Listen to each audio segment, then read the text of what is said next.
Hello friends, welcome back to my YouTube channel P answer. देखिए friends, differential equation इस chapter को इससे पहले हमने बहुत ही अच्छी तरह से सीखा है। आज के इस वीडियो लेक्चर में डिफरेंशियल इक्वेशन इस पूरे चैप्टर के इंपॉर्टेंट कंसेप्ट को वन ही वीडियो लेक्चर में हम सीखेंगे। देखिए फ्रेंड्स, ये चैप्टर 2021 एग्जाम के लिए 8 मार्च के लिए रहेगा और इस चैप्टर से ड्यू टू कोविड-19 लीनियर डिफरेंशियल इक्वेशन ये पार्ट डिलीट हुआ है।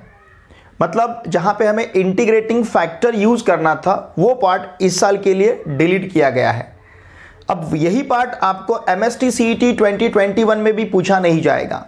अगर ये चैप्टर स्टेट बोर्ड में 8 मार्क्स के लिए है तो हम समझ सकते हैं इस चैप्टर के ऊपर MST CET 2021 एग्जाम में 3 या 4 क्वेश्चंस रह सकते हैं। अगर ये 3 क्वेश्चंस आएंगे तो 6 मार्क्स के लिए रहेगा और अगर 4 क्वेश्चंस रहेंगे तो 8 मार्क्स के लिए रहेगा।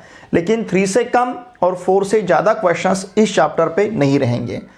ये वीडियो लेक्चर देखे बाद आपको आज ही इस चैप्टर पे MCQ टेस्ट देना है। आज मतलब 9 फेब 2021। ओके, तो आज के दिन आपको इस चैप्टर पे MCQ टेस्ट देना है और कल इस चैप्टर पे मतलब 10 फेब को इस चैप्टर पे 20 मार्क्स का आपके लिए थ्योरेटिकल क्वेश्चन पेपर रहेगा। थ्योरेटिकल क्वेश्चन पेपर ये आपको स्टेट बोर्ड 2021 एग्जाम के लिए यूजफुल रहेगा और आज का MCQ टेस्ट आपको MST CET 2021 एग्जाम के लिए यूजफुल रहेगा। देखिए, चैप्टर बहुत ही ईजी है, थोड़ा सा लेंदी है, लेकिन एग्जामिनेशन पॉइंट ऑफ व्यू अगर आप पैटर्न ठीक तरह से समझ लेते हो तो देखिए ये चैप्टर आपको ज़्यादा डिफिकल्ट नहीं लगेगा। हमने हर एक चैप्टर पे इंपॉर्टेंट क्वेश्चंस भी डिस्कस किए हैं। अगर आपने उन वीडियो लेक्चर्स को नहीं देखा होगा तो इसी वीडियो के डिस्क्रिप्शन में इंपॉर्टेंट क्वेश्चंस फॉर HSC 2021 इस प्रकार का आपको प्लेलिस्ट मिलेगा। उस प्लेलिस्ट में आपको हर एक चैप्टर के इंपॉर्टेंट क्वेश्चंस के वीडियो लेक्चर्स मिलेंगे। साथ में इस साल स्टेट बोर्ड ने जो प्रैक्टिकल बुक पब्लिश किया है उस प्रैक्टिकल बुक के हर एक चैप्टर के अनसॉल्व्ड एग्जाम्पल के सॉल्यूशंस के वीडियो लेक्चर के प्लेलिस्ट का लिंक भी आपको इसी वीडियो के डिस्क्रिप्शन में मिलेगा। HSC maths practical for arts and science इस टाइटल का प्लेलिस्ट आपको दिखेगा। वहां पे हर एक चैप्टर के अनसॉल्व्ड एग्जाम्पल के वीडियो लेक्चर्स आपको मिलेंगे प्रैक्टिकल बुक के, ठीक है। और हम जितने भी मॉक टेस्ट कंडक्ट कर रहे हैं, चाहे वो MCQ हो या फिर थ्योरी हो, ये सभी मॉक टेस्ट या सभी चीजें हम हमारे टेलीग्राम ग्रुप पे हैंडल कर रहे हैं। उस मॉक टेस्ट का लिंक भी आपको इसी वीडियो के डिस्क्रिप्शन में मिलेगा। मेरा जो टेलीग्राम ग्रुप है पी आंसर क्लास 12, इस टेलीग्राम ग्रुप को अवश्य ज्वाइन कीजिए क्योंकि सभी बातें हम उसी टेलीग्राम ग्रुप पे हैंडल करते हैं। उस टेलीग्राम ग्रुप का लिंक भी आपको इसी वीडियो के डिस्क्रिप्शन में मिलेगा। अगर आप इस चैनल पे नए हो तो प्लीज इस चैनल को सब्सक्राइब कीजिए और आपके जितने भी फ्रेंड्स क्लास 11th और क्लास 12th में महाराष्ट्र स्टेट बोर्ड में पढ़ते हैं उन सभी को मैथमेटिक्स के लिए इस चैनल को सब्सक्राइब करने के लिए आवश्यक है। साथ में मुझे इंस्टा पे भी फॉलो कीजिए। मेरा इंस्टा का अकाउंट का लिंक आपको इसी वीडियो के डिस्क्रिप्शन में मिलेगा। ओके, देखिए डिफरेंशियल इक्वेशन ये चैप्टर। अब यहां पे ऑर्डर एंड डिग्री, इससे इस चैप्टर की शुरुआत होती है। ये कंसेप्ट बहुत इंपॉर्टेंट है। आपको सेक्शन ए में क्वेश्चन नंबर 1 में frequently order and degree 2 marks का MCQ पूछा जाता है। तो ऑर्डर एंड डिग्री देखिए टोटल 8 मार्क्स है, इसमें से 2 मार्क्स तो आपको ऑर्डर एंड डिग्री को मिल जाएंगे, मतलब रिमेनिंग अब 6 मार्क्स ही बाकी है, ठीक है ना। तो ऑर्डर एंड डिग्री ठीक तरह से समझ लीजिए। डिफरेंशियल इक्वेशन मतलब जिस इक्वेशन में डिफरेंशियल टर्म आता है उसे हम डिफरेंशियल इक्वेशन कहते हैं। हमें पता है इक्वेशन जब भी हम कहते हैं तो इक्वेशन में जो वेरिएबल इन्वॉल्व होता है उस वेरिएबल के हाईएस्ट पावर को इक्वेशन का डिग्री कहते हैं। उसी प्रकार से डिफरेंशियल इक्वेशन को भी डिग्री रहेगा। डिग्री और ऑर्डर जब भी हम डिफरेंशियल इक्वेशन का डिटरमाइन करेंगे तो उस डिफरेंशियल इक्वेशन में जो हाईएस्ट ऑर्डर डेरिवेटिव टर्म, अब ये ऑर्डर क्या रहेगा, जितने बार हम डिफरेंशियल उस वेरिएबल को डिफरेंशिएट करते हैं, जितने बार दिए हुए वेरिएबल को हम डिफरेंशिएट करेंगे दैट इज कॉल्ड ऑर्डर।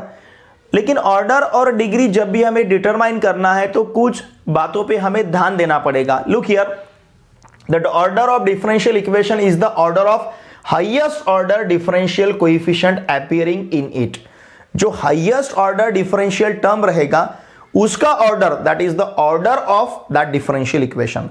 मतलब जब भी हमें डिग्री और ऑर्डर फाइंड करना है तो एक बात का ध्यान देना है कि पहले हमें उस टर्म पे फोकस करना पड़ेगा जो हाईएस्ट ऑर्डर डेरिवेटिव टर्म है।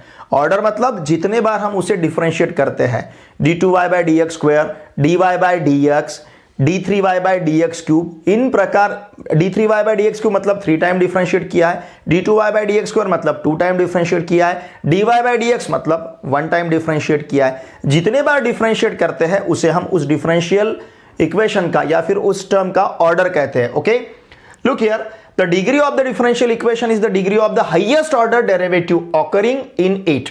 मतलब डिग्री और ऑर्डर दोनों में एक चीज कॉमन है, डिग्री और ऑर्डर फाइंड करते समय हमें उस डिफरेंशियल इक्वेशन में जो हाईएस्ट ऑर्डर डेरिवेटिव टर्म है उसके ऊपर फोकस करना है। लेकिन कुछ बातों का ध्यान भी रखना है। When the differential equation is so written that the derivative are free from negative और फ्रैक्शनल इंडाइसेस। डेरिवेटिव जो टर्म रहते हैं, डिफरेंशियल जो टर्म रहते हैं, उस टर्म का पावर निगेटिव नहीं रहना चाहिए और फ्रैक्शन में नहीं रहना चाहिए, तभी हम ऑर्डर और डिग्री डिटरमाइन करेंगे।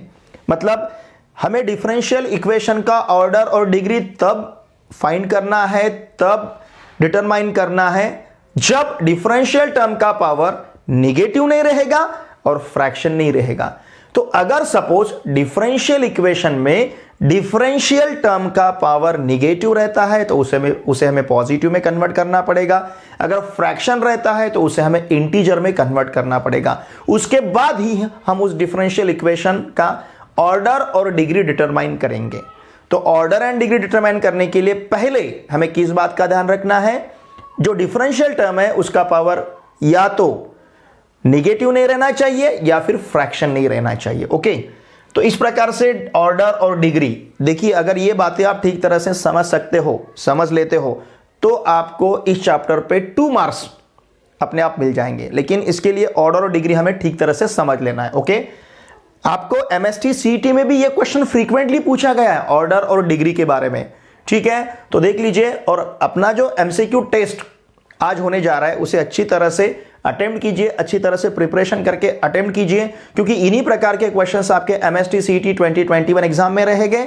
और देखिए जिस प्रकार से हम थ्योरेटिकल टेस्ट इस चैप्टर पे कंडक्ट कर रहे हैं उन्हीं प्रकार के क्वेश्चंस आपके स्टेट बोर्ड 2021 एग्जाम में रहेंगे। ओके, फिर इसके बाद the differential equation of the first order and first degree is of the form m + n dy/dx = 0 where m and n are the functions of x and y। इस प्रकार का, अब देखिए dy/dx सिर्फ यहां पे फर्स्ट टाइम डिफरेंशिएट किया है, 1 टाइम डिफरेंशिएट किया है, तो इसका ऑर्डर 1 रहेगा।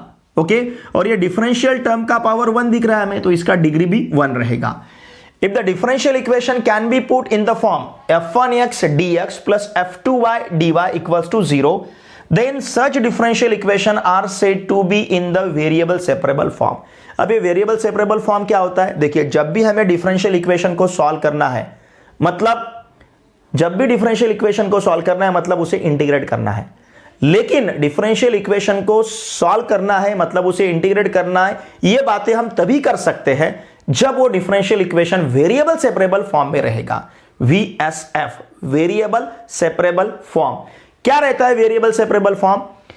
dx का कोएफिशिएंट या तो कांस्टेंट टर्म रहना चाहिए या फिर x का टर्म रहना चाहिए। dy का कोएफिशिएंट या तो कांस्टेंट टर्म रहना चाहिए या फिर y का टर्म रहना चाहिए, तभी हम उस डिफरेंशियल इक्वेशन को वेरिएबल सेपरेबल फॉर्म में है ऐसा कह सकते हैं। ओके, तो इसे कहते हैं वेरिएबल सेपरेबल फॉर्म। अब यहां पे देखिए dx का कोएफिशिएंट आपको x का फंक्शन दिख रहा है, dy का कोएफिशिएंट आपको y का फंक्शन या फिर y का टर्म दिख रहा है, तो इसलिए इसे हम कहते हैं वेरिएबल सेपरेबल फॉर्म। इसके बाद फिर हम इसे इंटीग्रेट करेंगे। जब हम इसे इंटीग्रेट करेंगे the solution of this equation is, देखिए डिफरेंशियल इक्वेशन का सॉल्यूशन फाइंड करना है मतलब उसे इंटीग्रेट करना है। यहां पे इंटीग्रेशन आ गया।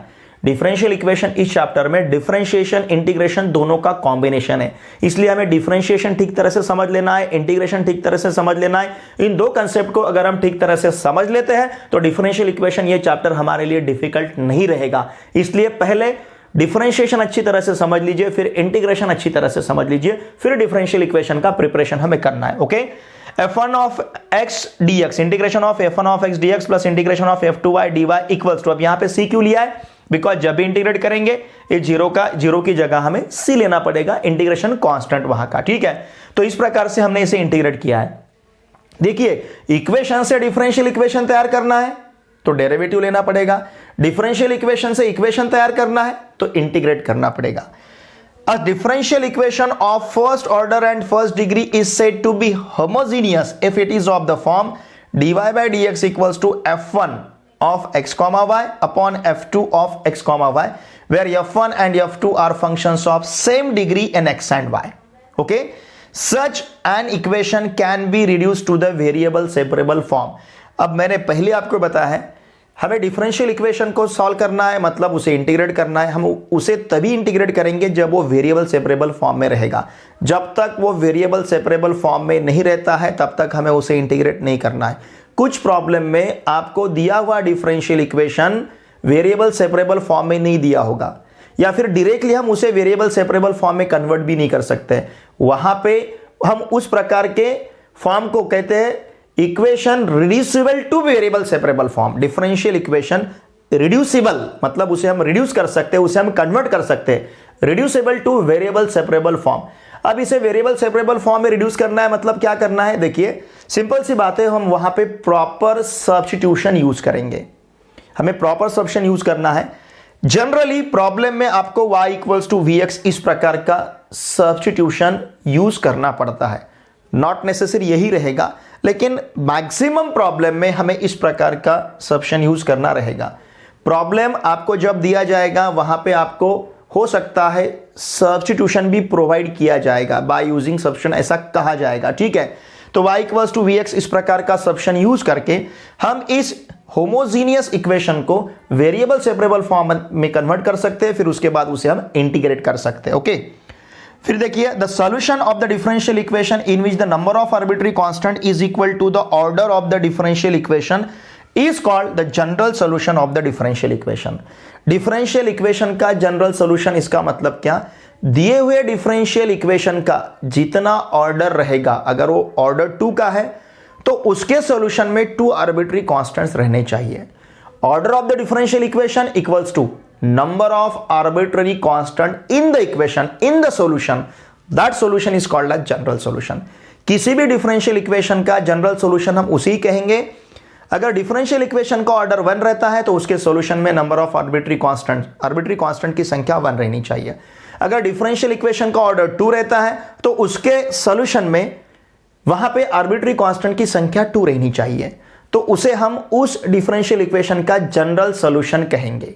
ओके, फिर इसके बाद देखिए the solution obtain from the general solution by giving particular values to the arbitrary constant is called the particular solution of the differential equation. अब यहां पे जनरल सॉल्यूशन देखा है, यहां पे particular solution. What is particular solution? General solution हमने किसे कहा है, डिफरेंशियल इक्वेशन का जितना ऑर्डर रहेगा उतने अगर सॉल्यूशन में आर्बिट्री कांस्टेंट्स रहते हैं तो उसे हम जनरल सॉल्यूशन कहते हैं। तो उस जनरल सॉल्यूशन के आर्बिट्ररी कांस्टेंट की पर्टिकुलर वैल्यू फाइंड करना और वही पर्टिकुलर वैल्यू जनरल सॉल्यूशन में सब्स्टिट्यूट करना, तो वो जो सॉल्यूशन हमारे पास रहेगा दैट इज कॉल्ड पर्टिकुलर। अब पर्टिकुलर और जनरल में फर्क क्या है, जैसे वेरिएबल, सपोज हमने कांस्टेंट लिया c, ये आर्बिट्ररी कांस्टेंट है, इसका वैल्यू आप कोई भी कांस्टेंट ले सकते हो, आर्बिट्ररी कांस्टेंट, चॉइस है आपका। बेसिकली इट इज कांस्टेंट, लेकिन यहां पे चॉइस है, इसका वैल्यू हम कांस्टेंट ही लेंगे। लेकिन जैसे C1, C2, okay, these are the arbitrary constants, इसका वैल्यू हम कांस्टेंट ही ले सकते हैं, लेकिन चॉइस है हमारे पास, किसी भी प्रकार का हम कांस्टेंट यहां पे प्रॉपर कांस्टेंट, एप्रोप्रिएट कांस्टेंट वहां पे हम यूज कर सकते हैं। लेकिन सपोज अगर हमने 4 कांस्टेंट लिया तो इसे हम आर्बिट्ररी कांस्टेंट नहीं कहेंगे, ये पर्टिकुलर कांस्टेंट हो गया। 4 ही है, 4 की जगह 5 नहीं लिख सकते, 6 नहीं लिख सकते, 7 नहीं लिख सकते, लेकिन यहां पे C1 की जगह हम 1 लिख सकते हैं, 2 लिख सकते हैं, एप्रोप्रिएट जो भी वहां पे सुटेबल रहेगा उस प्रकार का कांस्टेंट, इसका वैल्यू हम ले सकते हैं। तो C1, C2 this constants are called as arbitrary constant, but 4 is fix constant, particular constant. तो इन ये प्रकार का डिफरेंस इन 2 प्रकार के कांस्टेंट में रहेगा। जनरल सॉल्यूशन वहां पे आर्बिट्ररी कांस्टेंट्स रहेंगे और पर्टिकुलर सॉल्यूशन में पर्टिकुलर कांस्टेंट्स रहेंगे, कांस्टेंट का पर्टिकुलर वैल्यू रहेगा। ठीक है। तो इतने कंसेप्ट इस चैप्टर में बहुत ही इंपॉर्टेंट है। अगर इन कंसेप्ट्स को आप अच्छी तरह से समझ लेते हो तो ये चैप्टर बहुत ज़्यादा कुछ डिफिकल्ट नहीं है। देखिए स्टूडेंट, हमने डिफरेंशियल इक्वेशन के हर एक एक्सरसाइज के हर एक क्वेश्चन के सॉल्यूशन को बहुत अच्छी तरह से सीखा है। अगर आपने उन वीडियो लेक्चर को नहीं देखा होगा तो इसी वीडियो के डिस्क्रिप्शन में आपको डिफरेंशियल इक्वेशन इस चैप्टर के वीडियो लेक्चर के प्लेलिस्ट का लिंक भी मिलेगा। मैथ्स पार्ट 1, मैथ्स पार्ट 2 दोनों पार्ट के पूरे चैप्टर्स के वीडियो लेक्चर के प्लेलिस्ट का लिंक इसी वीडियो के डिस्क्रिप्शन में अवेलेबल है। अगर आपको कुछ डिफिकल्टी है तो उन वीडियो लेक्चर्स को जरूर देखिए। आपने उन वीडियो लेक्चर को देखा भी होगा, फिर भी अगर आपको कुछ दिक्कत है तो प्लीज वीडियो के कमेंट बॉक्स में लिख के मुझे जरूर भेजिए। और साथ में हमने हर एक चैप्टर के इंपॉर्टेंट क्वेश्चंस को डिस्कस किया है, जो क्वेश्चंस 2021 स्टेट बोर्ड एग्जाम में रह सकते हैं। तो उन वीडियो लेक्चर्स को भी जरूर देखिए। मेरा तो ये कहना रहेगा उन्हीं क्वेश्चंस को आप प्रिपेयर कीजिए, क्योंकि हमने मिशन ही स्टार्ट किया है 100 marks in maths HSC 2021 exam. इस मिशन अंतर्गत हमने पूरे चैप्टर के इंपॉर्टेंट क्वेश्चंस को बहुत अच्छी तरह से डिस्कस किया है। लेकिन अगर आपने उन वीडियो लेक्चर को नहीं देखा होगा तो कोई बात नहीं, आपको उन वीडियो लेक्चर के प्लेलिस्ट का लिंक इसी वीडियो के डिस्क्रिप्शन में मिलेगा। आप उन्हीं क्वेश्चंस को अच्छी तरह से डिस्कस कीजिए। देखिए इस मंथ में 28 फेब मतलब ये मंथ का लास्ट डे, उस दिन हम पूरे मैथ्स पार्ट 1 और मैथ्स पार्ट 2 दोनों मिला के 80 मार्क्स का state board practice question paper conduct करने जा रहे हैं। वो क्वेश्चन पेपर भी आपको टेलीग्राम ग्रुप पे ही मिलेगा, इसलिए मेरा टेलीग्राम ग्रुप अवश्य ज्वाइन कीजिए, क्योंकि ये सब बातें मेरे टेलीग्राम ग्रुप पे हम हैंडल करते हैं। क्वेश्चन पेपर आपको वहीं पे अवेलेबल होगा।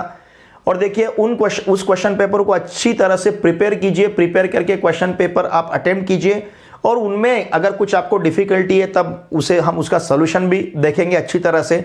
लेकिन मैं जितने भी इंपॉर्टेंट क्वेश्चंस डिस्कस कर रहा हूं, प्लीज उन क्वेश्चंस को अच्छी तरह से प्रिपेयर कीजिए, क्योंकि यही क्वेश्चंस आपके 2021 एग्जाम में मैथमेटिक्स में रह सकते हैं, या फिर उस फॉर्मेट के क्वेश्चंस आपको 2021 इस एग्जाम में पूछे जा सकते हैं। ठीक है, देखिए स्टूडेंट्स, हमने इस चैप्टर के इंपॉर्टेंट कंसेप्ट्स को बहुत अच्छी तरह से आज के इस वीडियो लेक्चर में सीखा है, देखा है।